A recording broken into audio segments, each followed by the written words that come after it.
اور کاش تم اس وقت کی کیفیت دیکھو جب فرشتے کافروں کی جانیں نکالتے ہیں کہ ان کے چہروں اور پیٹھوں پر مارتے جاتے ہیں اور کہتے ہیں اب آگ کے عذاب کا مزہ چکھو۔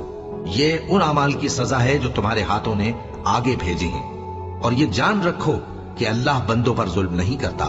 جیسا حال فرعونیوں اور ان سے پہلے لوگوں کا ہوا تھا ویسا ہی ان کا ہوا کہ انہوں نے اللہ کی آیتوں سے کفر کیا تو اللہ نے ان کے گناہوں کی سزا میں ان کو پکڑ لیا۔ بے شک اللہ زبردست ہے، سخت عذاب دینے والا ہے۔ یہ اس لیے کہ جو نعمت اللہ کسی قوم کو دیا کرتا ہے جب تک وہ خود اپنے دلوں کی حالت نہ بدل ڈالیں اللہ اسے نہیں بدلا کرتا، اور اس لیے کہ اللہ سنتا جانتا ہے۔ جیسا حال فرعونیوں اور ان سے پہلے لوگوں کا ہوا تھا ویسا ہی ان کا ہوا۔ انہوں نے اپنے پروردگار کی آیتوں کو جھٹلایا تو ہم نے ان کو ان کے گناہوں کے سبب ہلاک کر ڈالا اور فرعونیوں کو ڈبو دیا، اور وہ سب